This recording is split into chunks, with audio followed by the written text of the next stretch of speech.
All right, we are live. Hey, it's the Prospect Weekly Roundup. We do this every week on Fridays. I'm David Dayen, executive editor, and with me today is Hassan Kanu, our staff writer. How you doing? Doing well, David. How are you?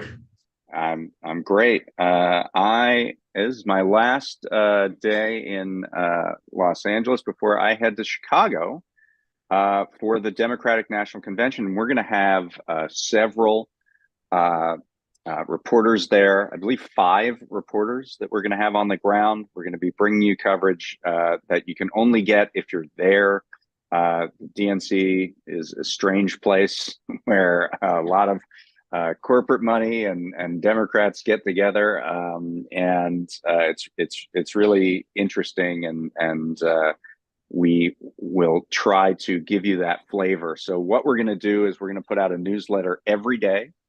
You can find that by signing up for our newsletters at prospect.org. And we're going to do rolling coverage throughout the day, every day of the convention. We'll give you a convention recap at night. So check us out, DNC 2024, next week, all week long at the Prospect. Obviously, this is what's on the top of everyone's mind heading into uh, the sort of home stretch of this election season, even though it feels like it's just begun because we just got the candidate not but a month ago on the Democratic side, and today, in just a few hours, there's going to be Kamala Harris's what is being billed as her first policy speech. It's going to be taking place in Raleigh, North Carolina. It is going to involve the economy and particularly opportunities to lower costs. And in particular, there are kind of a few main buckets here.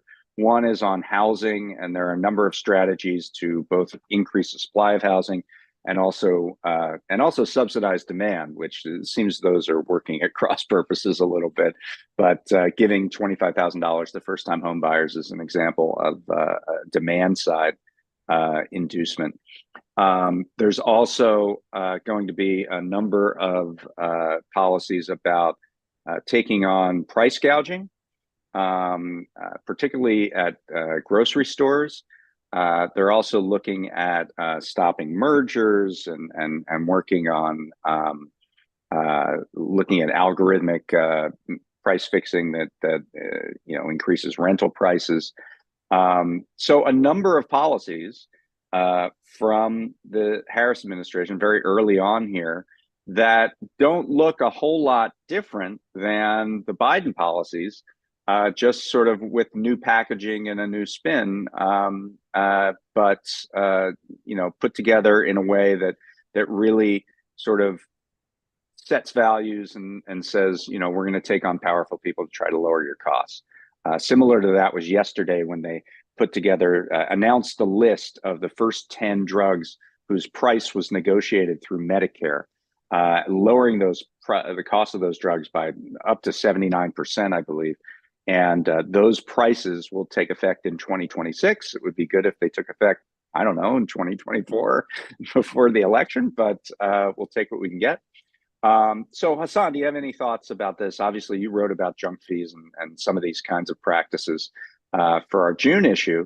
This seems to be sort of something that Harris is putting together to put forward as an agenda. That's right. That's right. And obviously, I read your piece on that point about sort of the timing and the effective date of these policies and what that means or how it affects the party politically. And Yeah. I'll come back to that. I think it's an interesting thing. I've been trying to think through it since I read your piece. Um, I think a big thing for me has been exactly what you said, right? We'll have to see once the language comes out, and I guess that's all we have to look forward to, right? It's just some language. It is just a campaign at this point. So we'll have to see what that, so it's not like there'll be a bunch of details in campaign language in general, but Yeah. either way, I guess we can try to suss out what we can from that language, whether or not there'll be any daylight between what she's doing and what Biden did. Um, I do think, things you can slap a number on and that translate to people as money in their pocket, expanding the child tax credit up to Oh, $3,600. oh, Uh, right. I didn't explain that, but yeah, it's actually more than that because in the first year, it would yeah, go up up to to 6,000. $6,000. That's So right. there's like a Mhm. baby bonus. So 500 a month for first time parents in the first year of life is really that'll be life changing. Right, right, and tax cuts for lower people in lower income jobs, other things that translate. Going back to the point that we mentioned about your piece. So, I mean, in general, my thoughts are, these are policies that we know have broad support, right? I mean, a Mm-hmm. lot of Biden's proposals, which were also a continuation of Obama's proposals, right? A lot of them. Some of the critiques that they got were always about sort of could have gone further, right? So I guess you can make those here too. But in general, like I said, I think things like this where you can slap a number and translate to more than $1,000 more in people's pocket next year tends to get some kind of support. So I think that's good. To Yeah, your point about the proposals that have sort of a date that they kick in when folks can't really feel it or have an expectation of it until way later, I think is right. very interesting. I do think sort of rhetorically, maybe you rhetorically, yeah. I mean, it's a lot more effective when people have already gotten the benefit, right? Yeah. So I think your point is correct that Yeah, I mean that's that was a piece that I wrote today about the second anniversary of the Inflation Reduction Act, and you're specifically talking about the drug price negotiation part where they delayed the timeline of the effective date of these new prices for a couple of years. Yeah, I think that was kind of if you go back to the Affordable Care Act itself, it was passed in 2010, and the exchanges didn't start till 2014. So that was the same kind of thing where it was difficult to say we helped you, but it's not, it's time released, right? we're waiting 4 years to actually come up with it. And the IRA in general is kind of a long time horizon policy, right? Because the stuff around investing in manufacturing and clean energy transformation, those have necessarily long timelines. You got to build the factory, right? Or retool the factory before you're going to see the benefit in terms of jobs, in terms of reducing emissions. So, Biden, unfortunately, picked as a legacy item something that he would never have gotten the benefit from during his own presidency, right? That's sort of the tragedy of Joe Biden is that the next president is well set up to reap the benefits of his policies, right? So that's one thing. The other thing I would say is on the price gouging stuff. We've seen this immediate criticism that this is communist, that this is price controls, that this is stuff that doesn't work. And I don't think people are jumping way ahead of themselves because if you look at the actual bill that's in Congress right now, which is called the Price Gouging Prevention Act, it would be a federal anti-price gouging law, and it only happens in times of, and I quote, exceptional market stress. And that exceptional market stress has to be like a war or a huge natural disaster or something where the president has declared an emergency under the Stafford Act. It's not for everyday use. It's not something where you can simply mandate reductions in prices just because it's Tuesday. It has to be in this exceptional circumstance. And really, that's just an extension of laws that we have in, I think, over 30 states that ban price gouging in a time of an emergency. And so, I mean, I think both sides are kind of playing it a little cute. The opposition to this is saying this is going to happen every day, and this is price controls, and this is communist. And Harris kind of doesn't want to give the impression that this won't help unless there's an emergency, and so she's not being fully clear about that either. But the reality is that this is a sensible policy to prevent price gouging in the time when people are at their most vulnerable. Yeah, yeah, and I think yeah, it's interesting the point about sort of trying to make the point, trying to sort of couch the fact that this isn't something much more different than what we already have on the books. I think that's an Yeah. interesting sort of theme across these pricing policies, right? A lot of these are sort of again, we'll see when the actual language, if it's Right. legislation or executive order or a regulation from one of the Right. agencies comes out. Right. But a lot of the agencies, and this is a question I asked when we were doing the pricing special issue that we did, a series on all these different questions, was, don't you guys already have, isn't the major authorizing statute for your agency, like the, Right. in part A of that authorizing statute, basically give you the authority to control things like what you're saying, if there is indeed really high inflation, like they're it's coming down now, but like Mm-hmm, there has mm-hmm, been, mm-hmm. and as a response, not anything related to the markets. We know there are also some sort of like problems with ship with shipping and getting goods Mm-hmm, across the mm-hmm, world. mm-hmm, mm-hmm. But we also know that there were folks who were raising prices and weren't affected by those Right. problems, right? You already Right. have a statute on the books that authorizes you to go after things like that in different ways and forms, including through regulations. So Right. I think that's a big question here of how much of this is sort of Yeah. I mean, reaffirming the agency's powers versus actually sort of giving them added I, power to I do think something. I think it's reaffirming, and I mean, the FTC, for example, has the ability to contest unfair and deceptive or abusive acts and practices, and Practices, right? that UDAP statute can be applied to price gouging without Right. question.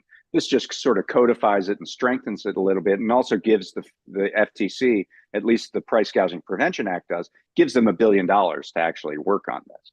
Right. Right. Right. So, I think what we're looking at is sort of a question of values, and that's what campaigns are about anyway, right?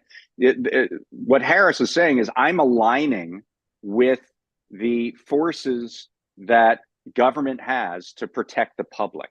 I mean, that's at the root. That's what she's saying, right? But that's interesting because they're at the beginning when the Harris first announced, and there was this question of, okay, what is her policy outlook going to be? There were people like this guy Reid Hoffman who went on television and said, "You got to fire the FTC chair." What's interesting is price gouging and this kind of stuff that the FTC is involved in rates very highly in polling done by an outlet called Blueprint, which is funded by Reid Hoffman, right? So, it's sort of saying we're aligning with this stuff that's very popular, and we're going to show our values, and put ourselves on the side of the FTC, on the side of the CFPB, and the other stuff that goes along with that, maybe a Reid Hoffman doesn't like, but I think it's telling. And this week we learned that Brian Deese, who was the head of the National Economic Council under Biden, uh, uh, took a job as an advisor, policy advisor to Kamala Harris. Bharat Ramamurthy, who was his deputy, who also worked on the Warren campaign and for Elizabeth Warren before becoming deputy NEC director, also now as a policy advisor to the Harris campaign. Gene Sperling, who worked in the Clinton, Obama, and Biden White Houses, and is of late has been really one of the biggest endorsers and supporters of the child tax credit, also working on the Harris campaign. So we're seeing this coalescing of the kind of Biden people who made this break on industrial policy, on competition policy, on expanding the welfare state. They are part of the Harris brain trust here. So I think that's really important to understand. We got a To be question. Well, I was going to say to be fair on the flip side of the point I'm making as well, and I Mm-hmm. think you pointing out the 6 billion is huge, right? A lot of these agencies, the civil enforcement agencies, just basic raw manpower is a huge issue, right? Their ability to do what their mission is. is restricted in a lot of cases because their staffing has been and their funding has been cut over the years, right? And I think also the second Absolutely. point is on that point, sort of both the sort of the fact that Congress often isn't funding these agencies the way it should, and the fact that sort of money in politics problem, right? Um, a lot of times we see this in the Google case, right? That's not just one of the biggest antitrust cases in a long time. It's one of the first such antitrust 25 cases in a years, man. long time, right? Hmm. Right. Yeah. The statute is not enforced very often, right? And now Yeah. there's a lot of economists who would tell you that yeah, there are many monopolies in our Right. society. Nonetheless, Right. the statute is not enforced very often. So I think on the flip side too, I think there is something to be said about sort of whether it is just passing a new regulation, making it clear, especially as we're also seeing these attacks on the agency's regulatory power, making it clear Right. that yes we can do this thing that we might not have done for 20 years and go after Right. you for these kinds of deceptive or abusive practices. Totally agree. We got a question from Deborah. It's an important question. It says, will giving money to home buyers encourage sellers to inflate their prices? And the answer is yes.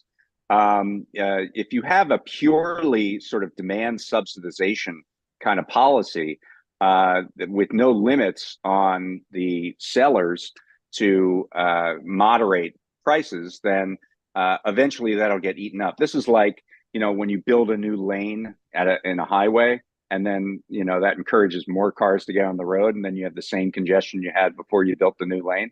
It's the same kind of thing.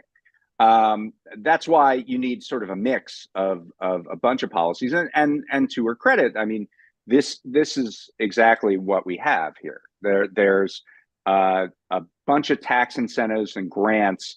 The goal is to build 3 million new affordable units in the first term over 4 years. And then there's a couple other ideas. One is there's been a lot of Wall Street speculation, a lot of corporate investor purchases of homes. And in this policy, Harris endorses a bill that would remove the tax preference for that to make it more expensive for Wall Street investors to scoop up and hold on to a bunch of homes. I think that's generally positive. And then the third thing is, or the fourth thing, I guess, is to stop this sort of predatory tactics like a Real Page has been engaging in, where they aggregate all the information in a rental market and then use that information to raise prices. So cracking down on algorithmic price fixing is another part of this. So you put those together, you have some supply side reforms, you have some discouragement to the financialization of homes, and you have this subsidy. This all kind of works out, although I'm not sure the subsidy idea is so great. Yeah, but I So, think yeah, go ahead.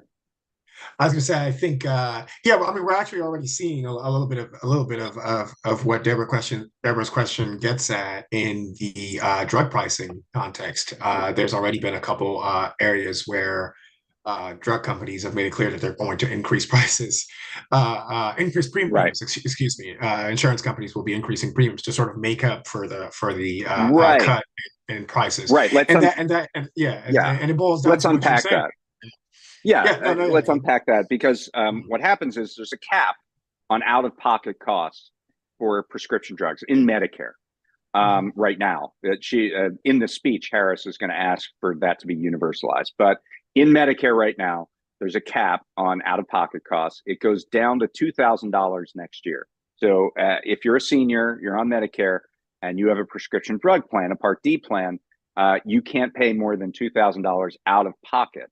So that means that the rest of the cost is borne by the Part D plan, which are private plans, by the way. Medicare, in when Part D was created, it was created that those prescription drug benefits would be privately held. And so these companies that run the Part D plans are saying, all right, we're getting stuck with the bill because you just capped out of pocket costs. We're going to raise premiums. And the government is trying to counteract that with a demonstration program that essentially throws money at the Part D plans to ensure that they reduce those increases in premiums. So it's like kind of a back and forth thing. I think the the bigger issue is that the bifurcation of the market there, right? If Medicare was running its own Part D plan within traditional Medicare, then you could spread out those costs because they would be included in what Medicare already funds, which is all the various hospital and treatment costs. So that would be a better way to do that. But whether we're going to see the federalization of Part D, that's probably a long way off. But anyway, yeah, you're right. That is a way to go about it. Let's move on. I was actually we'll go back to me talking about my 24 hours in Vegas with the Harris campaign. Let's actually I want to get into your piece that you wrote about just the other day. I think it was yesterday. Let's start with that.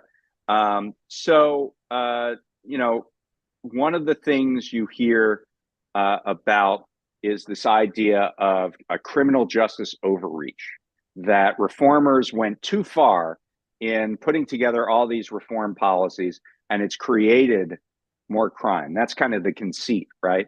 But at least in one area here, we now have an enormous amount of data that shows that the reform actually has no bearing on crime rates whatsoever. Can you tell us about that?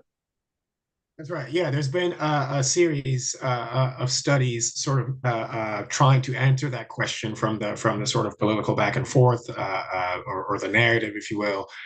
But like you said, the broader narrative being that reformers went too far in terms of what they called for and what they actually did in certain cities.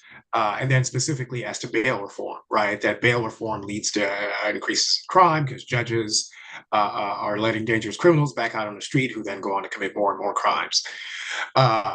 We see this all the time, right? There was a big funeral in New York a couple of weeks ago, I think, where a police officer that was sadly, unfortunately, shot and killed by a man who was out on bail. Right. So we see these examples. It's not as if it doesn't happen. But the research, again, that started when these narratives were sort of picking up 2019, 2020 and beyond, that was first localized in cities like New York and Chicago, there was no evidence to sort of make a connection between those. And now we have a very big nationwide study done by the Brennan Center. They looked at basically every category of major offense, 33 cities, every region, Midwest, Eastern cities, West Coast, Southern cities, including the period covering the pandemic from 2015 through 2021, and essentially found no evidence at all that no statistically significant difference in the crime rates between cities that did put in place bail reform, regardless of the shape that bail reform took, versus the cities that didn't. So essentially sort of conclusive, right? Going from the studies have gotten broader and broader over time. We've had studies in Chicago, New York, as I said. Over time, folks have gathered more and more data as more and more cities pass reform. This one is a nationwide, the sort of most comprehensive one done so far. In each case, the same result, no connection whatsoever between the crime rates and bail reform. Yeah, and this is something that has been attached to a lot of the progressive prosecutors that we've seen elected around the country. People like Larry Krasner, people like George Gascon here in Los Angeles, and elsewhere. Chesa Boudin in San Francisco, he ended up losing his seat, but it gets tagged with them that and you can always pick out one case of, hey, here's this guy and he was let out on bail and committed a crime, and see, this is why bail doesn't work. It's like a very anecdotal way of trying to rebut this. But when you look at the overall aggregate data, it doesn't hold up. And I think that progressives need to be much stronger in talking about that, don't you see? I mean, we have the data now. This is not just sort of a bleeding heart kind of perspective. It's that this is actually more effective. I think absolutely the evidence is there. Yet you see sort of in general the Democrats have sort of abandoned a lot of their criminal justice reform platform from 2020 by now, and have sort of pivoted to basically more funding for police, and that's sort of the end of their criminal justice platform. On the flip side, the Republicans are still doing the same thing, right? It's a little bit under the radar because it's there are no longer tens of thousands of people on the streets protesting about this issue like we had in 2020. But the Republican platform, I'm laughing because I'm thinking about the CNN clips I'm watching about Republicans defending Trump by trying to point to what is his actual platform. Is it Project 2025? Is it the Right, is it right, the right, is it the RNC right, one? There's of right. course a third one from Trump himself on his website that he calls Agenda 48, right? Or 47. That lays out his platform. And in there, in the criminal justice platform, he has not only does he plan to somehow prosecute the prosecutors who are reformist, right? So people who have Hmm. put in place bail reform in their prosecutors' offices. Trump's platform promises to go after those people, I guess civilly or criminally somehow, Right. and yeah, and also to sort of reduce their funding and also create a private right to sue. So right, so for example, for the officer I just mentioned, that officer's family would be able to now sue, presumably the city of New York, uh, uh, Right. uh, because their family member was shot and killed by a man who was out on jail and had a violent record, Right. which is obviously a sort of very out there, to put it mildly, policy. But that's the kind of Absolutely. things you have on the Republican side, and yet Democrats have sort of largely abandoned this stuff, even though, like you're saying, as we're saying, that the evidence supports something specific as bail reform, Sure. and So we have has support. So we have a question from Nathan, and I think it's worth asking.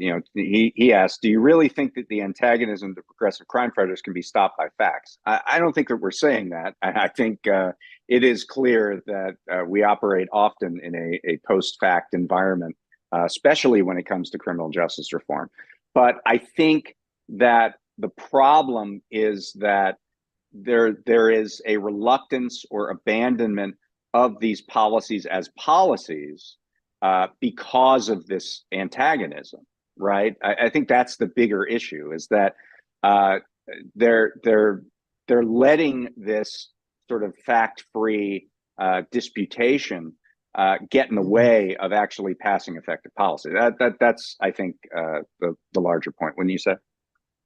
Yeah, no, I think so. I think it's a rhetoric thing. I think it's sort of how we know there's not a lot of evidence to support a lot of the narrative that sort of moderates and conservatives throw around on crime in particular. I don't think progressives or the left or liberals even put up a hard enough fight. Yeah, I think that's it. I don't think you're necessarily going to beat folks over the head with facts, but even the point that we Right, are making now is often only made by journalists, talking heads, pundits, right? That right, this is fear mongering and marshaling the evidence to show that this is fear mongering. You hardly ever see a politician point to another politician and say, "Hey, what you're doing is unfair. You're cherry picking a really awful story."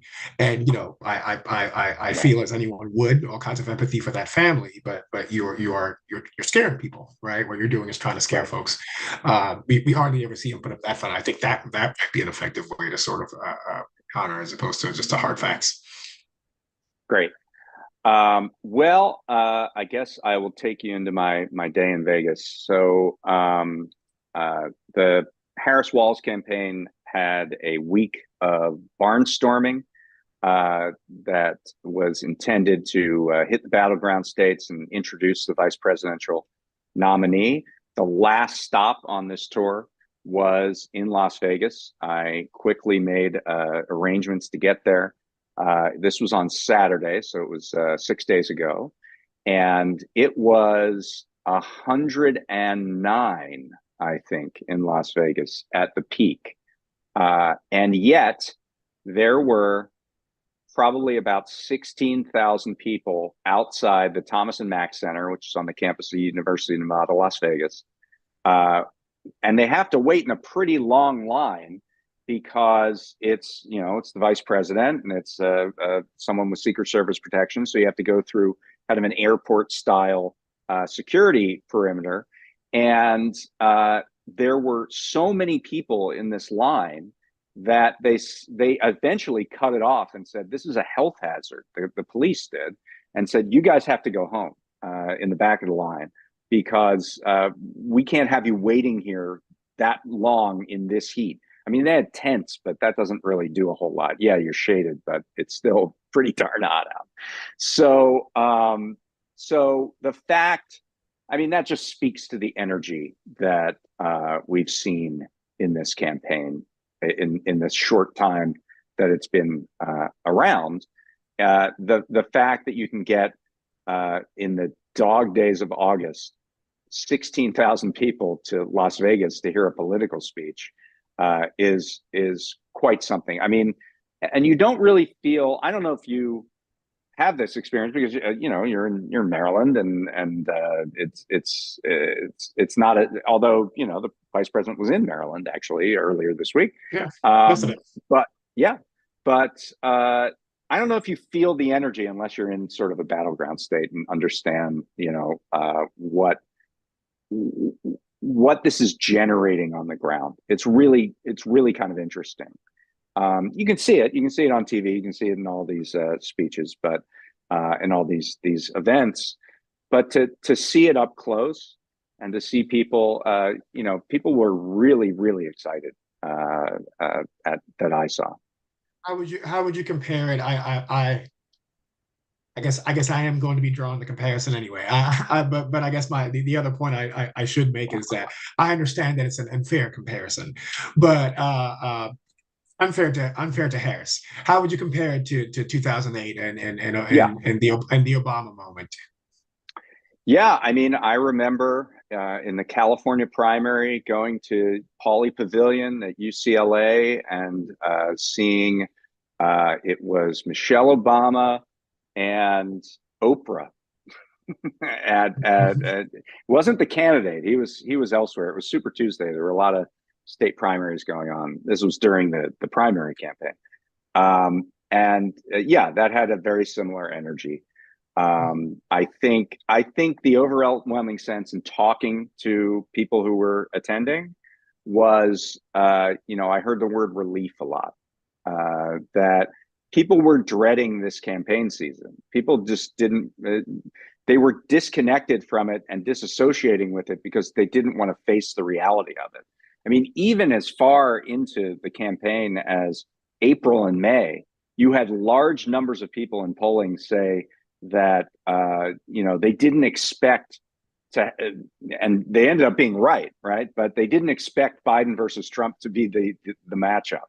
I mean, very late in the campaign, ended up being true by a pretty strange circumstance. You know, if Biden had a normal but kind of faltering, but Oh, not in any way the debate you're that he saying had, then we wouldn't be here.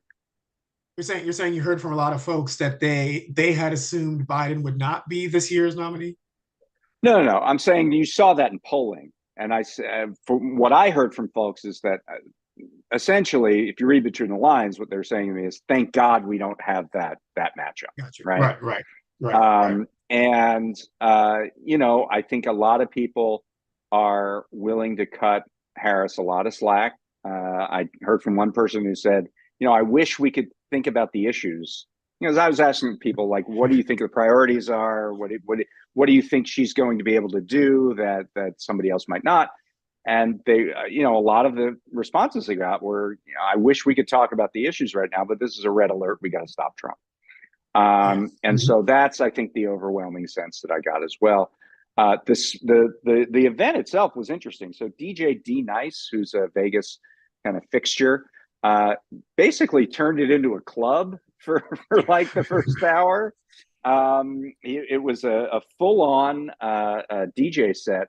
And then, because the teleprompter got broken at one point, so there was a DJ set, and there were a bunch of local electeds, both senators, a bunch of House members who spoke, and then the teleprompter, there was a problem with it. Clearly, like there were aides coming up and trying to talk on the phone to try to get the prompter fixed for like an hour. And so D Nice did a second DJ set, right? So there was a lot of DJing going on at this thing. And Yeah. finally, they fixed it, and just in time, because I think he busted out like an AC/DC remix. He was at the bottom of his vinyl barrel at that point, and they finally figured it out. And they get Walls up, and they get Harris up. I think one thing that was really interesting was who introduced Tim Walz. It was a woman, and I'm forgetting her name, but it's in my story. And she was a school teacher in Las Vegas, and she was the first of her family to go to college. She got her degree, got her master's degree in teaching and education, and she came out of school with $40,000 in debt. And she then had some medical issues. She contracted cancer. She survived cancer. Her husband was also injured. She had to care for him. After 30 years of mostly paying those student loans, she had a $40,000 balance initially. After 30 years of paying, she had an $87,000 balance, right? Which tells you a little something about canceling student debt and what it's really about. Like, a lot of these people who have had debt, student debt for a long time, have already paid the debt, in some cases several times over. It's just the accruing of interest and the way that it's calculated. You're constantly, you're running to stand still, essentially. So, and she recounted the fact that the Biden-Harris administration figured out the student loan forgiveness program, which to that time, almost nobody had seen their loans forgiven in public service loan forgiveness. That's when, if you're a teacher, if you're a public employee, essentially, or working in public service, public defenders, I think, get this. You can apply, and if you paid for 10 years, you get your loans forgiven. It I mean, hadn't really this is worked. just to be clear. Sorry, I like to stress this to folks. This is because I watched folks go through this, right? I wasn't a public defender, for example, or a prosecutor, but I watched folks go through that. Right, this is literally a promise that if you take a certain job, go into a certain line of work, after 10 years, you might not owe this potentially up to $250,000 in loans you have for going to graduate school, let's say. Yeah. And folks made career choices. I watched folks make career Right. choices based on that. Well, I'm going to go be a public defender because I can have my loans forgiven after 10 years, and then weren't able to. So, And there was a public purpose for that, right? Because, if you are saddled with that debt and there isn't a program like this, you're going to be unlikely to become a public defender. And that means right. we'll have a severe shortage there of people whose job it is to give defendants the representation that they are entitled to under the Constitution, right? So Right. there is a public reason, there is a compelling reason to create a program that encouraged people to go into public service. And the problem is for the entirety of the Trump administration, and even before that, it just didn't work. It was just flat busted. People weren't getting the forgiveness that they were promised by the government. And so this woman, after talking about how her debt ballooned over a 30-year period, said that she signed up for PSLF and she got it, and she got all of her loans forgiven. And she said that it was this unbelievable liberating moment to give her this financial freedom. And what had occurred to me when I was listening to that is that I remember back during the Obama administration where there were student debtors that came out and essentially said, we're going on strike. We're not paying our student loans anymore because this is a crisis and we need you to pay attention to it. And we're now 10 years later in a place where this is a mainstream Democratic idea now, like where fixing the student loan program so that people aren't completely saddled. And the fact that 5 million borrowers have gotten some form of relief under Biden-Harris, even with the student loan program, the mass forgiveness of a certain portion of student loans, even with that being blocked by the Supreme Court, the Biden administration, just by fixing the existing programs, has gotten 5 million loans forgiven, right? It's so that was really, I think, telling to me that that was in the center now of where it was sort of a fringe effort that was pushed by activists. Now it's in the center of democratic politics, and what that I think speaks to is the fact that, for the first half hour of this conversation, we talked about, what's in Harris's plan and what's in her policy paper and what's in her policy speech and what's in her white paper. And what we know is that that's not actually how policy works. Like, that's not how policy gets done. Policy often gets done because a few people who are agitators, who are unreasonable, right? They get mad about it and they start speaking out and they encourage others to join them, and they work it from the bottom up. And that's, I think, what was exemplified in that particular introduction. So that I thought was really interesting and something we should all pay attention to. Now I'm going to gripe about a bit of a thing that Harris said that was a policy thing. So the one new thing that came out of that speech that she gave in Nevada was she co-opted a Trump policy, right? So Trump had put together this thing about no taxes, eliminating taxes on tips for service workers. And he said it came out because he was eating at his own, hotel, and a server told him that this would be a good idea or something. It sounds very Trumpy, right? Like, that's where he gets his ideas from. So Harris, who was endorsed right before the speech by the Culinary Union, which is a major force in Nevada politics, and they're part of SEIU or Unite Here. They're part of Unite Here. It's the hotel workers. It's the Vegas workers on the Strip, essentially, is part of the Culinary Union, and they've endorsed this policy, and so Harris calls for it, and Trump goes ballistic, right? Because he's, hey, that's my policy. You're not, no fair, right? Like, you're not allowed to steal my policy.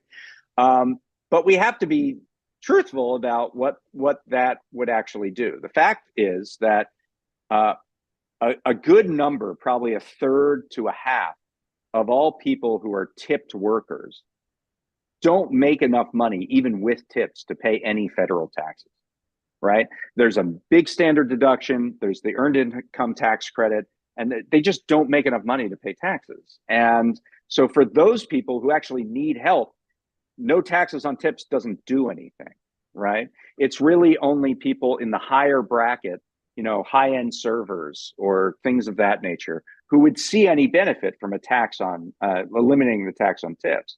And anytime you take a part of the tax code and you say, okay, that part is exempt from taxes, what are you going to see? You're going to see more people try to get into that part of the tax code. So it will enhance, if this ever comes to pass, it will exacerbate tipping culture.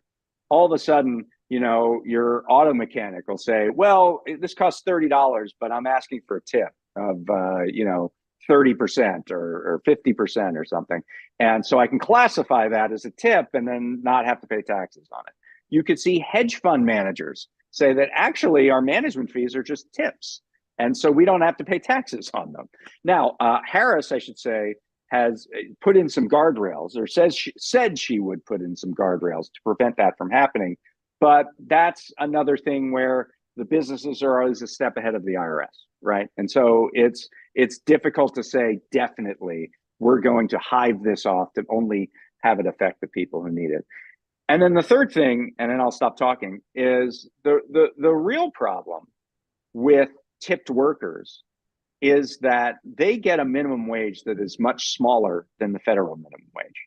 There is a tipped minimum wage for service workers, hospitality workers, that at the federal level, it's as low as $2.13 an hour.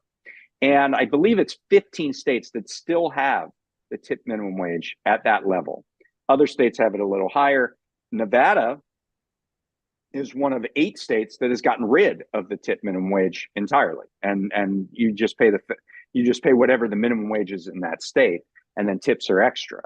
But the way to really fix this, if there's a perceived problem with certain tipped workers not getting enough take-home pay, the way to deal with this is to increase their wages that they're paid by their employer as a guarantee.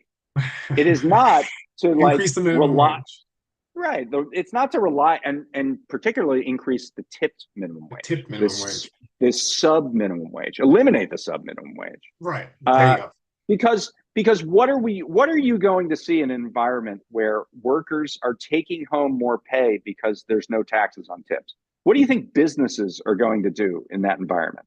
They're going to cut wages because it's Right. not going to feel like it's a cut because you're taking home more pay because there's no taxes on tips. And in fact, in Arizona, a different swing state, there's a ballot measure this year that was put on by the restaurant industry to lower the tip minimum wage in Arizona for service workers. So you can see what's happening. It benefits businesses to eliminate taxes on tips because they can do things on the side that they're affected by on the tip minimum wage side. So I think it's the wrong policy where other policies would be right. And now both presidential candidates agree with it, and so we'll see what happens with that. I think that's exactly right. I mean, it's funny to hear, we have an idea of the sort of people that Trump dines with, and they're quite likely to include, for example, a lobbyist from the National Restaurant Association. Right. He's much more likely to have heard it from his dinner guest and the waiter, right? The suggestion for this policy. These are policies that industry has never had a problem with, right? In particular, Yeah. restaurants that Right. employs that one of the largest employers of people that have a tipped wage or making the tip minimum wage. They've never had a big issue with it. They've never put up a big lobbying fight against these policies because, to your point, they can easily work it to their benefit, right? Either on the tax end or in practice. What a lot of folks don't understand that actually happens in practice is that oftentimes you can sort of offer among the positions at your place of business, whether that's in the back of the house for the cooks and Mm-hmm. things like that, line workers, Mm-hmm. or in front of the house for the servers and all that kind of thing. It might be a situation where everyone's making the less than the tip minimum wage, but you can say, for example, and sometimes folks are happy to, maybe not happy, but prefer to accept that because they figure they can earn more by delivering good service and earning tips than they can if they just made their state's minimum wage, right? Which often is a very small, not livable number, right? So sometimes folks are okay accepting that, but for example, an employer can offer and say, we will split tips, right? That's a payment arrangement that exists Right. in many restaurants. In other words, Oh yeah. no one gets to keep their individual tips. Everyone's tips go into a pool and we split it. Right. Now the issue with that is the employer controls and splits the pool, right? Right. And now just put yourself in the shoes of an average server. How can you ensure that process is done fairly? How can you just basic stuff, right? How can you ensure the money's being counted the right way and being divvied up Right. the right way? You can't, right? You have to depend on your employer's sense of fairness to sort of redistribute the money And that way. to be fair, this is why some servers say, well, making me pay taxes on this is ridiculous because my tips are pooled. I don't have control over them. And so now I'm paying taxes on money I never got. So, and I Mhm. understand that. I think that is a legitimate concern. But the way around that is to actually pay a living wage, like pay your workers so that they're Right, not relying on tips. They're not right. relying on the whims of customers to have a decent living. And so I think that's really the answer, and that's not the answer that restaurant owners want you to say because that would cost them more, and they don't want that. I think it's interesting to think about why the Harris campaign also adopted the strategy instead of something that we could fairly describe as more progressive, right? Right. And I was thinking it through as you talk, and I guess I can think sort of strategically. I guess I can see Sure. you match the opponent, right? They can't It's say I'm doing politics. Oh yeah. yeah, they can't say I'm doing more on this end than you are. They have the knowledge that there is some contingent of servers who see a policy like this working to their particular Yeah. advantage, and so they're in support of it, even though it's not great Yeah. for the entire industry. Um, so yeah, The answer I think to the your point, answer I think to is yeah. I mean, the answer is they're trying to win Nevada, and the culinary union wanted this, and so they gave it to them. I feel like the, what hasn't been sort of calculated here is the potential for backlash.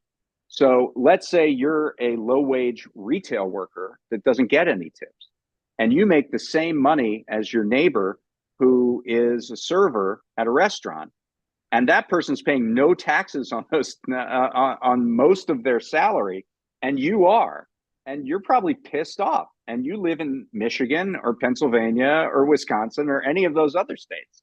That's the part that I think nags at me with this policy. Now, I mean, normally I would say, look, you want to pander, you want to win Nevada, go ahead, win Nevada, right? No problem. The one thing that I would say is that next year, the Trump tax cuts expire, and pretty much the whole policy consideration on Capitol Hill is going to be about what do we do with taxes. And now you have a policy that both the Democrats and the Republicans at a high level support. It's likely that that gets thrown into this tax mix when they're trying to figure out, what are we going to do on the individual taxes? What are we going to do on corporate taxes? So now you have this policy that's going to cost some money that has to be in this debate. And it means that all the money that you're going to get by taxing the rich, by, eliminating loopholes, it's not going to go quite as far if you now have to, eliminate the tax on tips, right? So that's the thing I think about, is that there's the politics make sense. As you describe them, the politics make sense. But there's a policy implication here that now is going to make it a little bit harder to do what you want to do. Mm-hmm. So yeah, for sure. I think it's a, I didn't mean to make it sound, but well, I no, not at maybe I all. did. Maybe I did mean to make it sound that way, right? It is sort of just it's a sort of cynical, like you said. Oh, it was written by the campaign people. It was a policy written by the campaign people. I think what's interesting is this speech today that Harris is giving really sounds more like a policy speech written by the policy people. And so that's interesting to me. We have a question here from Jules. It's about something we haven't talked about yet, so it's good. With abortion on the ballot in a few states, do you think this might help get around some badly gerrymandered districts in the future? I'm trying to parcel this one out. It is true that there is, this week, some of these were actually confirmed. There's going to be an abortion rights measure in Nevada. There's going to be an abortion rights measure on the ballot in Arizona. There's going to be one on the ballot in Florida. And, I think the conceit from Democrats is that this issue has been working for us around the nation, and this is going to help us win and get Democrats out to the polls. And that's true at a statewide level, but it also could be true at a district level. So, for example, in Nevada, there were three out of the four members of Congress actually spoke at that Harris-Walz rally. And that's because those three seats all touch parts of Las Vegas. Most of the population of Nevada is in Las Vegas. And so those three seats are all, they are potentially swing seats. They're difficult seats. So all of those people certainly are pretty happy to see an abortion rights measure on the ballot, because they think it can help them, get voters to the polls. What do you think about that?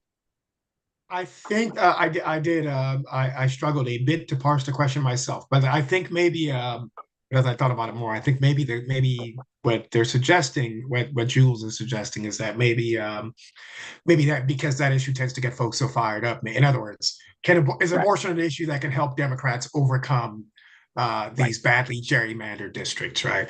I think first that points to sort of where the Supreme Court has left us when it comes to the issue of gerrymandering and that in general. I mean, at the end of the day, we're talking about rigging, right? I'll use conservative language. We're talking about rigging elections, right? Where you talk about gerrymandering and racial gerrymandering and that kind of thing. I think